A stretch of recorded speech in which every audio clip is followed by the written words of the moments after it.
Okay, Saghafi here, Liberty Home Mortgage. This is the third part in my three-part series on qualifying for a home loan. Step 1 of 3, step 2 of 3, and this is step 3 of 3, money, okay? So if you've watched my previous 2 videos on this, you would have seen step 1 of 3 of qualifying for a home is credit. You would have followed that video up with step 2 of 3, which is income. And now you are in the final part of my 3-part series, which is money, okay? Step 3 of 3 to qualify for a mortgage loan is money. But before I go into the details of money, and I want all of my buyers at home taking notes on this stuff, okay? Educate yourself. Knowledge is power. It's empowering, okay? Before we go through all of that, here's what I want you to do for me. Click the subscribe button at the bottom of this page. Share this on your page with your friends and family. This is information they need too, okay? And then lastly, I want you to like and comment. I want you to make comments. I want you to put comments down. I want you to put questions down. I respond to every single one of them, and every single one of them matters. Especially if you're looking to buy a home and you have questions. Hesh, I got 20 grand cash sitting under my mattress.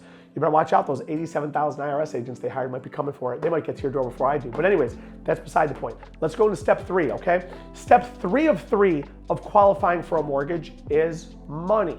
As I've said in my other videos that I want you to go back and watch if you haven't seen them, is there's 3 steps. There's a pond of water. There's 3 steps to get across the pond. Step 1 is credit. Brick number 2 is income. Brick number 3 is money.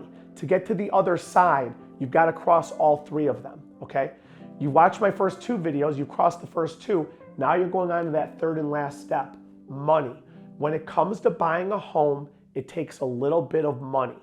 Now, what is the money used for, okay? We're gonna go through, there's 2 parts to money. We're gonna put these on the screen, you know, right above me, right to the side of me, or Sonny, my video people put them somewhere on this screen, right, okay? There's a few different parts to money, okay? Money is the actual source of the money. Where is it coming from? What is the source, okay? And then secondly, what's the dollar figure, okay? What's the money used for, okay? So money, and you wanna write this down at home, it takes a little bit of money to buy a house. You have to have money to cover the down payment, the closing cost, the earnest money, the home inspection, the home appraisal, homeowner's insurance. You might have points on the interest rate. It could be 1,000 different things, okay? Excuse me, it takes a little bit of money, okay? That's what the money is for. Even if you're going with no money down, down payment assistance, special first-time home buyer loans, any of those things, you still probably want to give earnest money, okay? Even if you don't want to give earnest money, you probably want to get a home inspection. It's going to cost a little bit of money. So sometimes a lot of money. Hesh, I'm putting 50% down on $300,000. That's $150,000. Or it's Hesh, I'm going no money down and the seller's covering all my closing costs. Fair enough. You still have to pay for a home inspection. You're not going to roll that thing into everything. They're going to want that money because they're a service that is done. So you have to pay them for their service and it cannot be contingent upon closing. That's beside the point, okay? Let's go through the source first. Money is broken down into the source and then what you need the money for, okay? And the amount.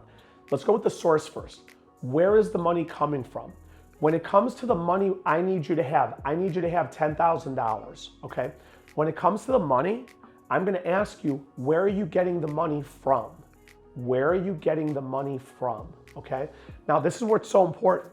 I would love it to be in your bank account for the last 60 days, okay?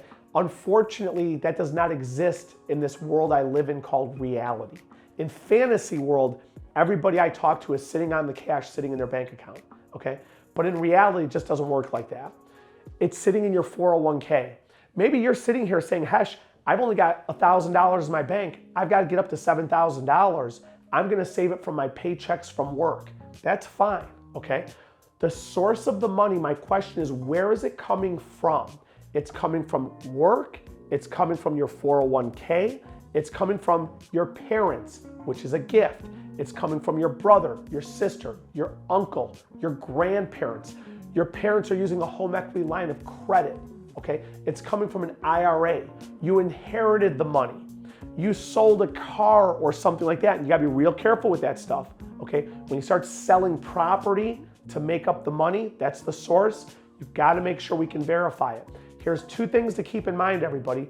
There's two gigantic reasons why I want to know where the money is coming from. If you tell me right now you don't have it in your bank, which most people don't, okay? Number one, I want to make sure the seller is not giving the money to you, okay? I want to make sure the seller is not giving you money to complete this transaction. Because if they were, quite honestly, you're not putting any skin in the game, and they have found that people who go 0 down versus even 3 to 3.5% down, even a little bit, the repayment or recapture rate of the loan is significantly higher, like exponentially higher than those that simply go 0 down and don't put anything into the transaction. So I want to make sure the seller is not giving you money. And the second reason is I want to make sure that you are not taking out loans, which then have a payment associated to the loan, which then I have to factor into the debt to income ratio, and it screws everything up, okay? So when I see a cash deposit, I don't know where it came from. And if you're sitting at home watching me saying, Khash, but I'm telling you where it came from. Good, people lie to us. People lie to us all the time, as a matter of fact, okay? Or Khash, I'll show you my bank account and you could see the cash withdrawal. When that money came out of your bank account, how do I know that was the cash that you used and the seller didn't hand you cash and you're using the seller's money to qualify? And when you're sitting here rolling your eyes saying, Khash, that's the dumbest thing in the world. No, it's not, okay? No, it's not. 15 years ago, 17 years ago, it's 2022 when I'm doing this video, 2003, 4, 5, 6, we used to do loans that I was like, holy cow, man, this is like, whew, this is intense, man. They're doing this loan here, under these guidelines here, okay? Today, here's the truth. 99% of what I do for a loan makes complete sense, okay? I've gotta keep an eye on what is the source of the money? Where is it coming from, okay? So the source is super, super important. You've gotta know where it's coming from. Write down on a sheet of paper when you're going to apply for a loan, where is the money at? And don't worry if you don't have it. I'll be completely honest with you. I think almost 80% of the people I do loans for, I would almost say 80 to 90%, do not have the money readily available at the time they are applying for the loan. At the time we give them the pre-approval, all of my real estate agent friends out there like starting to throw things at me like, oh my God, Khash, you get pre-approvals, they don't have the money in the bank? Yeah, that's right, because if I'm just telling you, it doesn't work out perfectly like everybody thinks, okay? So most people don't. But you want to know where it's coming from and you want to be definitively specific and positive of that when you're going through before you enter into the process, okay? So we've got to know the source. Now, let's talk about the dollar figure and the amounts, okay? When it comes to money, there are 4 things, and you want to write this down at home. There are 4 pieces of money that you need, okay? Number 1 is the down payment. So write this down at home. Write down a 1, circle it, and put down payment. That's number 1, okay?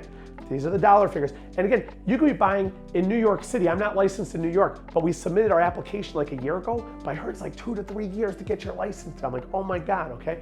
Anyways, number 1 is the down payment. Doesn't matter what lender you're going to. Everything I'm telling you on these videos, these are standardized guidelines across Fannie Mae, Freddie Mac, Ginnie Mae. This is straight across the board, okay? So this applies no matter what lender you want to go to. Now, I'm a lender in 45 states. Hopefully you want to come to me because I originate that loan. I'm not passing it off to anybody else. But anyways, this holds no matter what state you're in, no matter what lender you're using. Number 1 is down payment. Money is the actual amounts are broken down into 4 parts. Number 1 is down payment. Write this one down. Number 2, closing cost. Number 2 are your closing costs. I'd love to tell you that I work for free, but I don't, okay? I'd love to tell you the title company works for free, but they don't. I'd love to tell you that the recorder at the county office that you live in to record your mortgage and put you on title works for free, but they don't, okay? I'd love to tell you the surveyor works for free, but they don't, okay? I'd love to tell you that the appraiser, the home inspector, all of these people like that, they all work for free. They don't, okay? Closing costs are all of the fees it takes to close the loan. All of the fees it takes to close the loan, okay? Every loan officer can give you at least an estimate or an idea of what those closing costs are, okay? So think about this. When it comes to the money, it's broken down to 4 parts. Number 1 is the down payment. Number 2 are the closing costs. Number 3, you want to write this down, what I call prepaid items. Prepaid items. I always tell people this. below prepaid items, indent in a little bit, and I want you to write down the letter A, B, and C. Put A parenthesis, B parenthesis, C parenthesis. Next to the letter A, I want you to write down home inspection. Next to the letter B, I want you to write down home appraisal. Next to the letter C, I want you to write down 1 year of homeowner's insurance. I'll explain homeowner's insurance in another video because it's kind of like double paying almost. You actually pay it ahead, but homeowner's insurance. Those three things make up the prepaid items, okay? Now again, they vary.